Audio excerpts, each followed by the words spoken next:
हम पूरे प्रदेश में संविधान सम्मान समारोह का आयोजन हम करते आ रहे हैं। लोकसभा चुनाव में हमने शुरू किया था, उसी कड़ी में आज चौथा पाँचवा हमारा कार्यक्रम पूरे प्रदेश में है। पहला कार्यक्रम हमारा कुरुक्षेत्र में होगा, जिसमें मुख्य अतिथि के तौर पर भारत के केंद्रीय मंत्री ऊर्जा और शहरी विकास मंत्री माननीय मनोहर लाल जी और देश के कानून मंत्री अर्जुन मेघवाल जी ने शिरकत की थी। दूसरा कार्यक्रम बड़ा हमारा रोहतक में हुआ था, जिसमें केंद्रीय मंत्री मनोहर लाल जी मुख्य अतिथि के रूप में शामिल हुए। तीसरा कार्यक्रम हमारा करनाल के नीलोखेड़ी में हुआ, जिसमें मुख्य अतिथि के रूप में माननीय मनोहर लाल जी शामिल हुए। इसी कड़ी को आगे बढ़ाते हुए पूरे प्रदेश में हम दलित सम्मान स्वाभिमान समारोह के नाम से हम पूरे प्रदेश में कार्यक्रम कर रहे हैं। उसी कड़ी में कल का आयोजन यमुनानगर में है। हमारे पूरे दलित वर्ग के लोग, कोई अम्बेडकर सभा, रविदास सभा, कबीर सभा, ये सारे लोग मिलकर इस प्रकार का एक आयोजन पूरे जिले में करवा रही है।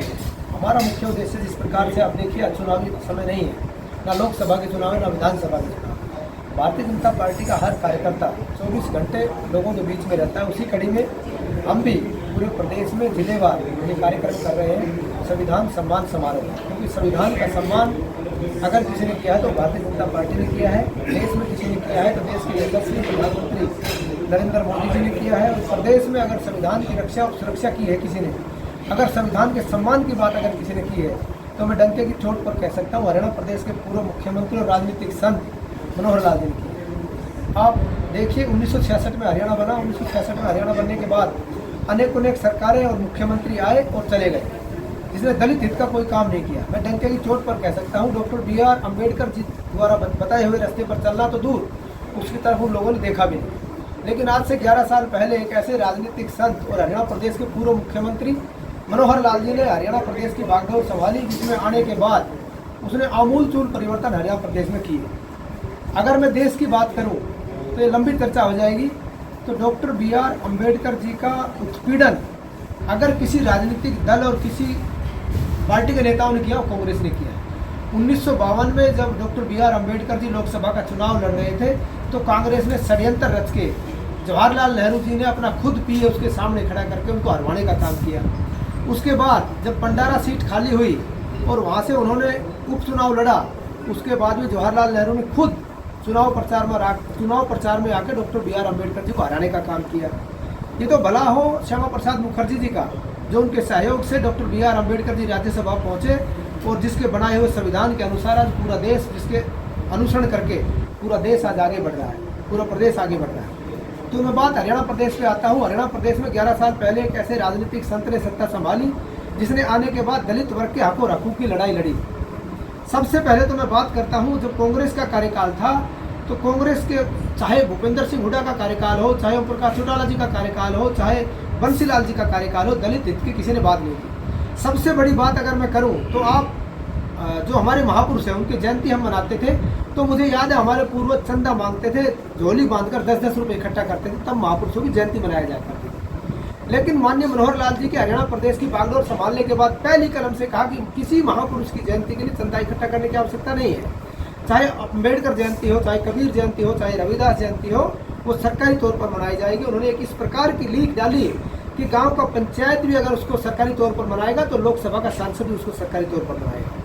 तो सबसे पहले हमारे दलित महापुरुषों को जिसने दिशा और दशा हरियाणा प्रदेश और देश को दी, उनकी महापुरुषों की जयंती को सरकारी तौर पर मनाना एक बड़ी बात है। हरियाणा प्रदेश में दलित वर्ग की 3 मुख्य मांगें हुआ करती थी। सबसे पहली मांग थी अनुसूचित वर्ग जिस प्रकार से अपने आप को वंचित और पीड़ित महसूस कर रहा था, तो दलित समाज की सबसे बड़ी मांग थी कि अनुसूचित आयोग हरियाणा प्रदेश में बने। सबसे बड़ी मांग थी कि सफाई कर्मचारी आयोग हरियाणा प्रदेश में बने। उसके अलावा हमारी तीसरी बड़ी मांग थी कि प्रमोशन में रिजर्वेशन दलित समाज को मिले। कहने के लिए बड़ी छोटी बात है कि SC कमीशन हरियाणा प्रदेश में बनाना छोटी बात नहीं थी। 70 साल का राज कांग्रेस करके चली गई, बीच में क्षेत्रीय दल भी आए, जिसने दलित समाज की किसी ने सुध नहीं ली। लेकिन माननीय मनोहर लाल जी के आने के बाद पहली कलम से अनुसूचित आयोग का गठन हरियाणा प्रदेश में किया, जो बखूबी काम कर रहा है। सफाई कर्मचारी आयोग बखूबी काम कर रहा है। प्रमोशन में रिजर्वेशन, इस प्रकार से एक मील का पत्थर हरियाणा प्रदेश में साबित हुआ है। प्रमोशन में रिजर्वेशन में आपको थोड़ा सा ब्रीफ कर दूं, कोई हमारा दलित समाज का व्यक्ति क्लर्क लगता था, क्लर्क से रिटायरमेंट हो जाता था। लेकिन माननीय मनोहर लाल जी की नीति के अनुसार जिस प्रकार से प्रमोशन में रिजर्वेशन उन्होंने दिया, आज हमारे दलित समाज का व्यक्ति कोई करंट भर्ती होता है तो HCS तक भी रिटायरमेंट में जा सकता है। इस प्रकार से मील का पत्थर उनकी योजनाएं साबित हो रही है और उनका जिस प्रकार से उन्होंने दिशा और दशा हरियाणा प्रदेश को दी है, उसी को आगे बढ़ाते हुए हरियाणा प्रदेश के यशस्वी और नौजवान मुख्यमंत्री माननीय नायब सैनी जी उसको आगे बढ़ा रहे हैं। उसी कड़ी में पूरी हमारी टीम, जो दलित वर्ग की एक टीम है, उसके दिखाए रास्ते पर चलकर हम पूरे प्रदेश में हर जिले में जा रहे हैं। दलित सम्मान स्वाभिमान समारोह करके लोगों को बता भी रहे हैं और मौके पर ही आखिरी पंक्ति में खड़े आखिरी व्यक्ति को किस प्रकार से सरकारी सुविधाओं का लाभ मिले, कोई वंचित है, कोई पीड़ित है, किसी प्रकार से प्रशासन में दिक्कत है, सरकार में दिक्कत है, हम उनकी समस्याएं सुनने का काम करें।